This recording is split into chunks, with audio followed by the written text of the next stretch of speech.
Olá para você ligado no Diário Esportivo, aqui quem fala é Luiz Mendes e o tema da primeira edição do nosso podcast é Seleção Brasileira. Ao meu lado estão os comunicadores Rafael Sardinha, Leonardo Bessa e Lucas Pereira. E no programa de hoje vamos debater sobre os principais temas que envolvem a amarelinha na busca pelo Hexa na Rússia. Vamos falar de Neymar e como ele chega na Copa, da lesão de Daniel Alves, da convocação de Tite e muito mais.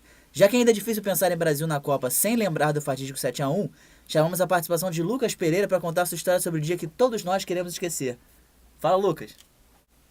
Boa tarde, Luiz. Obrigado pelo convite. Boa tarde, ouvintes. Rafael, Leonardo. Então, aquele dia foi bem triste para todo mundo e eu lembro que era a época do mata-mata da Copa 2014. Tava viajando para minha festa de formatura do colégio. Nós fomos para Porto Seguro. Todos os jogos do Brasil tinha festa, assim. A gente se reuniu para ver os jogos contra o Chile no hotel. As quartas contra a Colômbia. A gente viu num telão, numa área de festa.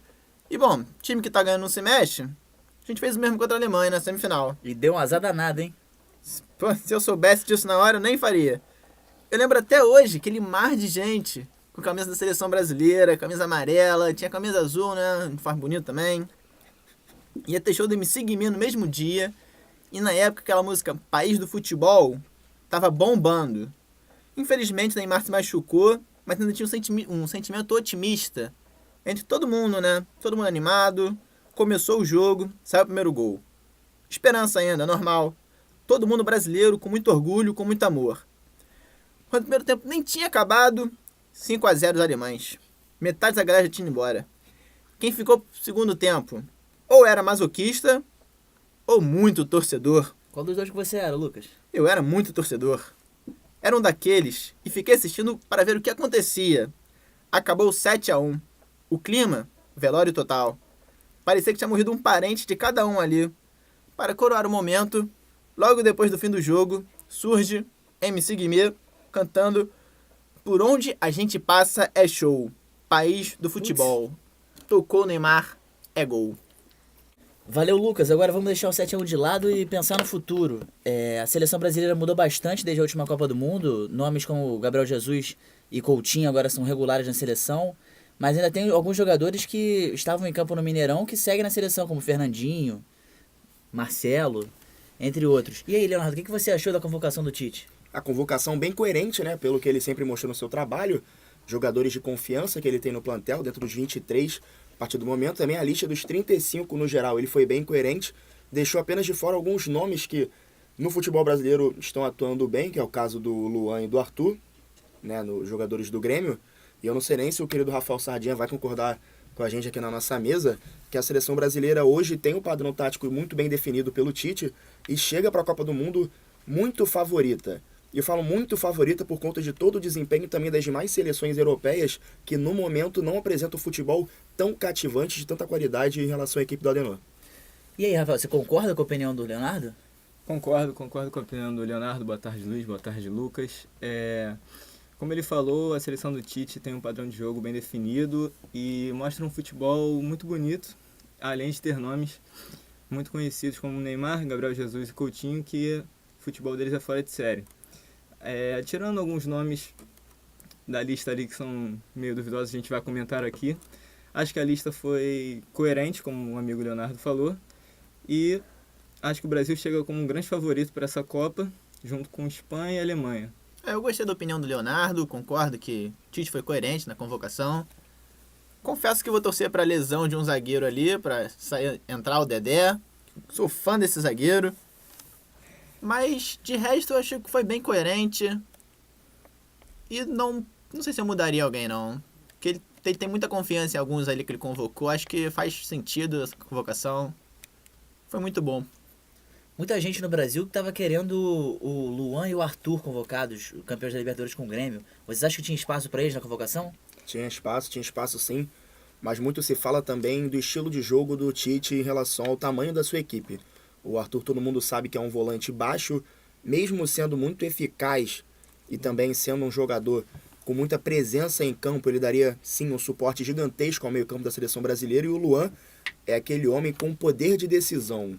Temos a lembrança das Olimpíadas de 2016, jogador que não iniciou entre os 11, né, da equipe do Micali, mas depois, com o tempo, na fase de grupos, ele também foi mostrando seu futebol e foi mostrando ao mundo quem poderia ser realmente o Luan nessa Copa do Mundo.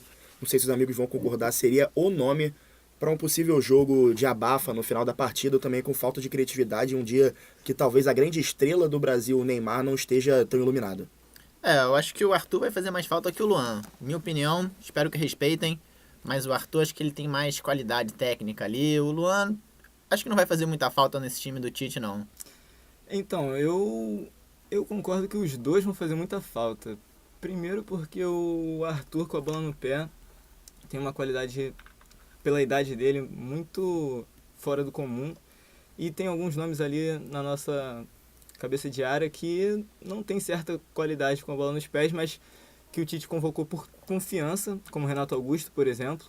E além da confiança, por ele ter capacidade de lidar com o grupo nos momentos mais difíceis, como foi nas Olimpíadas também. Renato Augusto, quando o Brasil passou por um momento de desconfiança, ele foi quem reuniu o grupo ali, junto com o Neymar, e deram a volta por cima para conquistar o ouro.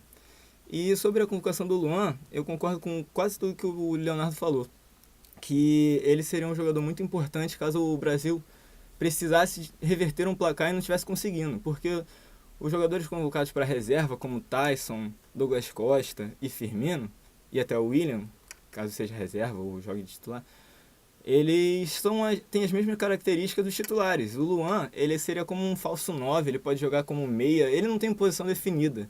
Então ele seria um cara para quebrar a marcação ali e tentar resolver o jogo de alguma forma diferente. Então acho que o Luan, para mim, vai fazer mais falta ainda que o Arthur.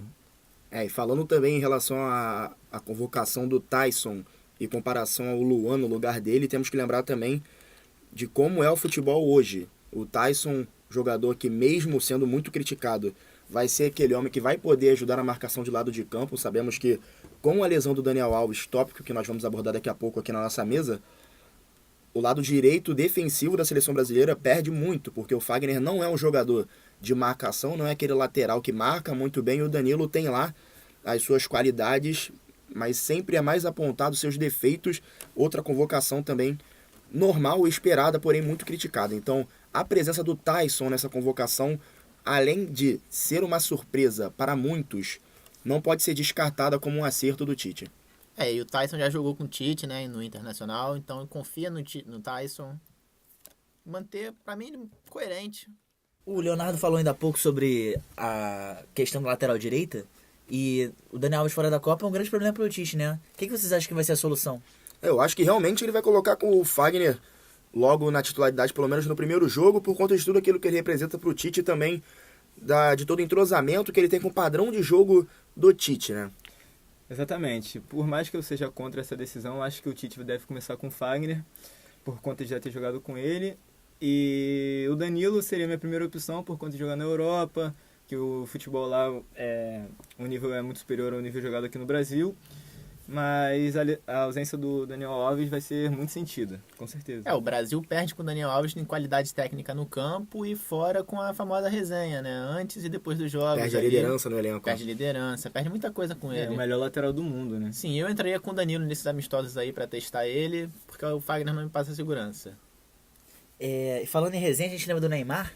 O Neymar, a saída dele pro PSG vai melhorar, ajudou a seleção de alguma forma? Então, na minha opinião, não interfere em muita coisa, porque muito se fala também em que Neymar, na época de Barcelona, seria uma sombra do Messi, que só atrapalharia ele na sua carreira, na sua projeção no futuro. Então, na minha opinião, isso não interfere em muita coisa, porque ele sai do Barcelona para jogar num clube com a camisa não tão pesada em relação a outros times europeus, né? O PSG, todo mundo sabe que é apenas um clube muito rico e sem tradição na Europa, uma camisa que, em relação ao Barcelona, não pesa nada.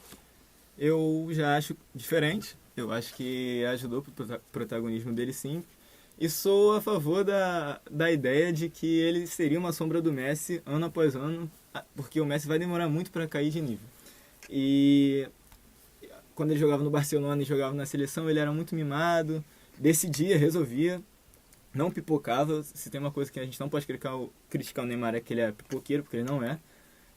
Mas ele era muito mimado e no PSG ele não vai poder ter essa como é que eu posso dizer, essa mimação que ele tinha na seleção brasileira sem ser no Barcelona, entendeu? Eu gostei da palavra mimação, mas pra mim o Rafael falou besteira. Eu não concordo que ele saindo do Barcelona no pro PSG vai mudar alguma coisa pra ele na seleção. Que na seleção ele é protagonista desde 2011. Mas era muito mimadinho. Desde 2011. E ele continua com esse status dentro ou fora do Barcelona. Jogo rápido agora. Jesus ou Firmino no comando de ataque? Jesus, disparado. É a promessa brasileira, de 20 anos ainda. O histórico da seleção dele não mente. É a nossa camisa 9 da Copa do Mundo, Gabriel Jesus. Na minha opinião, tem que discordar do Rafael, né? Na minha opinião, Firmino na titularidade da seleção brasileira, não só por ser aquele atacante com faro de gol, mas também por ajudar muito na criação, distribuindo assistência para os seus companheiros de ataque. Eu vou de Roberto Firmino, gosto muito dele. Ele vai ajudar muito a seleção. Pra mim é Gabriel Jesus sem dúvida, porque o cara chegou na seleção, já estreou. Equador fora de casa, 2 gols, o Brasil já começou ganhando com o Tite. E o cara tem muita estrela e prova isso a cada jogo, é ele. E eu sou apresentador, meu voto vale 2. Vamos falar agora sobre a expectativa da seleção para a Copa do Mundo. O Hexa é realidade para vocês? O Hexa é realidade, assim, a torcida brasileira deve ficar muito confiante, não só pelo futebol que tem apresentado a equipe do Tite, mas também pelos desempenhos de suas grandes adversárias, né? Também as dadas como favoritas, como Espanha, Alemanha, e vem de sempre, né? Tem essa nova geração da França e também. E o Brasil vem na frente, na minha opinião, dessas grandes seleções, e correndo por fora teria a Argentina, Portugal, do melhor jogador do mundo, Cristiano Ronaldo, quem tem ele sempre é favorito, e a Bélgica também, aquela seleção que muitos acreditam, mas sente o cheirinho apenas de semifinal nessa Copa de 2018. A Bélgica não vai dar em nada, Leonardo não falou coisa coerente aí, mas eu concordo com a parte da Argentina, Portugal. Brasil, realidade esse ex aí, capaz de conseguirmos aí esse título para nossa amada nação. Eu discordo totalmente do Lucas, eu acho que a Bélgica vem forte sim para a Copa do Mundo. Assim como... Discordou errado. Assim como Espanha, Alemanha e Argentina e Portugal por terem os melhores jogadores do mundo. Mas falando sobre a nossa seleção, acho que o Hexa é sim realidade, a seleção é a favorita. E não só por ter o melhor jogador do mundo, mas sim um trio de ataque perfeito. Com essa ficamos por aqui. Muito obrigado a vocês que ouviram o nosso podcast. Um abraço pro Lucas, um abraço pro Leonardo, um abraço pro Rafael. E na próxima a gente tá de volta aí.